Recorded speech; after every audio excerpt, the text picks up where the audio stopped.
मेरे बहुत बहुत प्यारे साथियों, आप सभी को डॉक्टर विजय अग्रवाल का बहुत बहुत प्यार भरा नमस्कार। फ्रेंड्स, आज 17 अगस्त 2020 है और आज के इस AFEIS के लाइफ मैनेजमेंट में मैं आप सभी का हार्दिक रूप से स्वागत करता हूं और बहुत ही आत्मीय रूप से अभिनंदन भी करता हूं। फ्रेंड्स, आज सुबह के अखबार में एक खबर पढ़कर मन थोड़ा निराश सा हो गया, यूं कह लीजिए कि उदास सा हो गया। निराश और उदास यह सोच कर हुआ कि हम सब की जिंदगियों में कोई न कोई ऐसा दौर आता है, या यूं कह लीजिए एक ऐसे दौर की शुरुआत हो जाती है जब हमारी अपनी खिलखिलाती, नाचती, कूदती, थकी, दौड़ लगाती, रोती हुई दुनिया धीरे धीरे धीरे धीरे एल्बम में कैद होना शुरू हो जाती है। चाहे वह दिमाग में स्मृतियों के रूप में कैद हो रही हो, या यूं कह लीजिए कि घर की दीवारों पर तस्वीरों के रूप में टंग रही हो। दरअसल सुबह जब मैंने अखबार में यह खबर पढ़ी, मेरी पत्नी प्रीति अग्रवाल ने बताया कि शंकर दयाल शर्मा, जो हमारे पूर्व राष्ट्रपति थे, उनकी पत्नी विमला शर्मा जी नहीं रहीं। कल उनका निधन हो गया। वो 93 ईयर्स की थी। तो सबसे पहले तो मित्रों, मैं आप सभी अपने प्रिय श्रोताओं की ओर से, एकेडमी की अपनी पूरी टीम की ओर से, मैडम प्रीति अग्रवाल की ओर से और अपनी ओर से उन्हें बहुत बहुत हार्दिक रूप से विनम्र श्रद्धांजलि अर्पित करना चाहूँगा। दोस्तों, आज मैं इन्हीं के व्यक्तित्व के कुछ पहलू, एक ऐसे पहलू जो सच में जिनके बारे में हम सोच नहीं पाते हैं, आप लोगों के सामने रखने जा रहा हूँ। देखिए, होता क्या है कि जब भी हम किसी बड़े व्यक्ति के बारे में सुनते हैं, अगर नहीं भी सुनते हैं तो अपनी तरफ से सोचते हैं, तो हमें ऐसा लगता है कि नहीं, ये जो बड़े व्यक्ति हैं इनकी जिंदगियां कुछ दूसरे तरीके की होती होंगी। उसमें आप राजनेताओं को ले सकते हैं, बड़े बड़े अफसरों को ले सकते हैं, धनी लोगों को ले सकते हैं, इस फिल्म स्टार्स, खिलाड़ियों को ले सकते हैं। हमारा मन पता नहीं क्यों ये मानने को करता ही नहीं है कि ये भी हमारी तरह ही जिंदगी जी रहे होंगे। जबकि दोस्तों, सच पूछिए तो जिंदगी सबके लिए बराबर ही होती है, बशर्ते कि आप उनकी अंदर के परतों तक पहुंच पाएं, और पहुंचना बड़ा मुश्किल होता है। तो दोस्तों, आज मैं आपके सामने विमला शर्मा जी की ऐसी ही कुछ बातें जो सीधे सीधे मेरे और मेरी पत्नी प्रीति के संस्मरण से जुड़ी हुई हैं, स्मृतियों से जुड़ी हुई हैं, आपके सामने रखने जा रहा हूं। हम लोगों ने 8.5-9 साल तक उनके साथ काम किया है। हम लोगों का मतलब, ठीक है, मैं तो एक सरकारी अधिकारी के रूप में उपराष्ट्रपति भवन में और राष्ट्रपति भवन में काम कर ही रहा था, लेकिन मेरी पत्नी का भी खासकर विमला शर्मा जी से मिलना होता रहता था। बीच बीच में वो बुला लेती थी, मेरी पत्नी चली जाती थी और लौटने के बाद वो बताती थी कि किस तरीके से वो बिल्कुल उसी तरह से बातचीत करती हैं जिस तरह से हमारी कोई आम महिला करती है, और हम ये सोच नहीं पाते कि सच में ऐसी ही स्थितियां उनके साथ भी होती होंगी।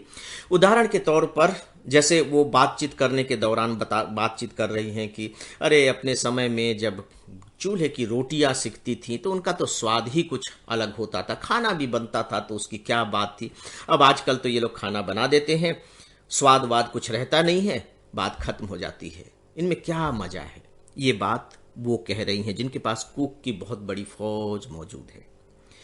उनकी भी ये शिकायत है, कुछ इस तरह की शिकायतें हैं जो हम लोगों की शिकायतें होती हैं कि ये जितने भी लोग हैं ना, इन सब से मैं कहती हूँ कि भाई, शाम को जब सूर्यास्त हो जाता है तो ये सब्जी भाजी मत तोड़ा करो, क्योंकि वो भी सो जाते हैं, पेड़ पौधे भी हमारे सो जाते हैं।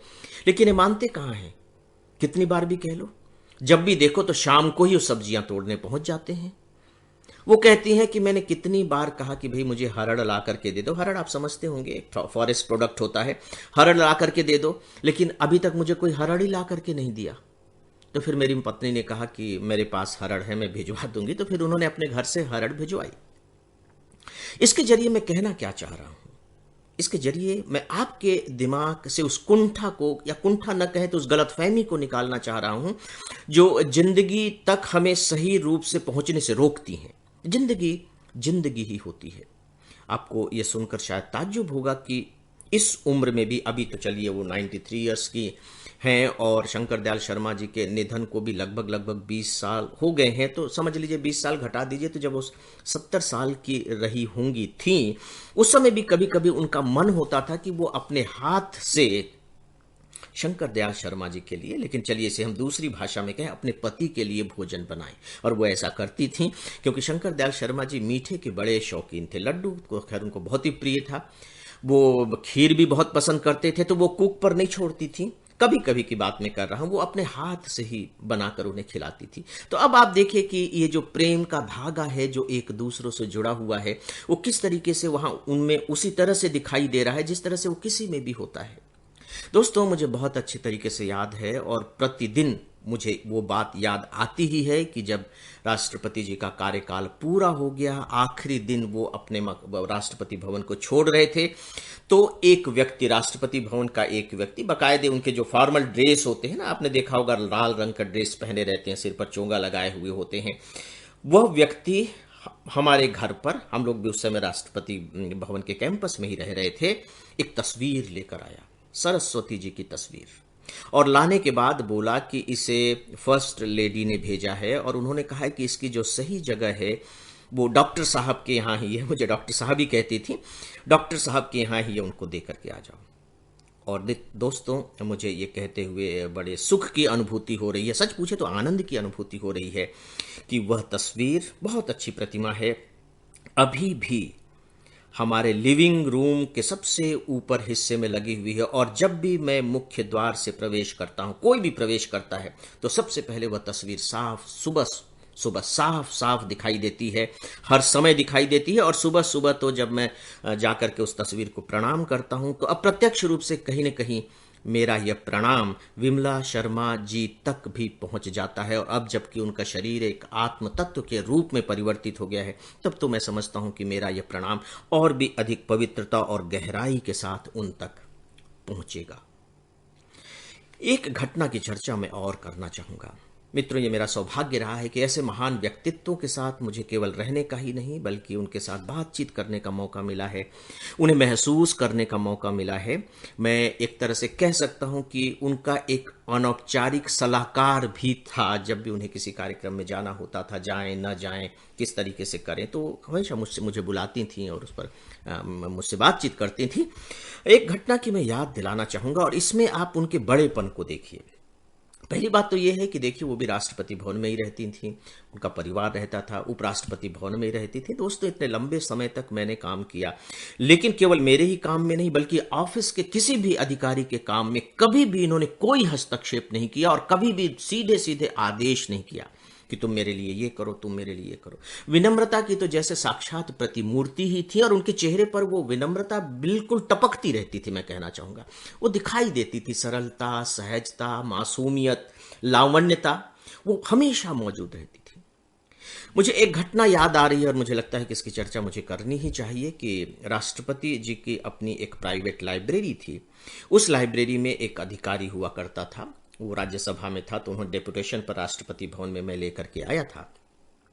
अचानक एक दिन पांडे, चलिए मैं पूरा नाम नहीं ले रहा हूं, एक दिन वो मेरे पास आए सुबह सुबह, बहुत ही हताश, निराश, उदास, बिल्कुल रोने जैसे, और उन्होंने कहा कि सर, मेरा ये ट्रांसफर कर दिया गया है और ये ट्रांसफर ऑर्डर है। उनके साथ दिक्कतें हो रही थी कि सरकारी मकान था नहीं, राष्ट्रपति भवन के नाम पर उनको सरकारी मकान मिला हुआ था, ये बहुत बड़ी सुविधा थी। तो उन्होंने फिर घटना बताई। घटना कुछ यूं हुई थी कि राष्ट्रपति जी के बहू ने कोई किताब मांगी होगी, वो किताब पता नहीं कैसे उन तक नहीं पहुंच पाई, इससे वो नाराज हो गई। फिर उन्होंने विमला शर्मा जी से कहा होगा कि ऐसे ऐसे, वो जो लाइब्रेरियन है उसने बात नहीं मानी। फिर ये बात सुनने के बाद सचिव ने उसका स्थानांतरण कर दिया, राज्यसभा वापस भेज दिया, मतलब राष्ट्रपति भवन से उसका ट्रांसफर हो गया, और वो नहीं चाहता था कि उसका ट्रांसफर हो। वो मेरे पास आया, उसने सारी घटनाएं बताई, और मैं वाच कर रहा था कि नहीं, घटना बिल्कुल सही है, और इस लड़के की कोई गलती नहीं है। इस घटना को सुनने के बाद मैं राष्ट्रपति जी के सचिव के पास गया, और मैंने कहा कि सर, ये घटना है, और इसके लिए वो माफी मांग रहा है, जबकि उसने कुछ ऐसी गलती की नहीं है, तो क्या किया जाए। तो उन्होंने कहा कि देखो, अब इस बारे में तो कुछ कह नहीं सकते हैं, लाइब्रेरी तुम देख रहे हो उनकी, तो तुम जाकर के सीधे राष्ट्रपति जी से बात कर लो, देखो शायद कुछ हो जाए। तो मित्रों, मैं डर रहा था, क्योंकि इसमें देखिए उनका परिवार इन्वॉल्व था, लेकिन फिर भी मैंने हिम्मत करके राष्ट्रपति जैसे इसके बारे में बात की, उनके सामने पूरी घटना रखी। उन्होंने मुस्कुराकर धीरे से मुझसे केवल इतना पूछा कि क्या तुम श्योर हो कि जो बता रहे हो वो सही है।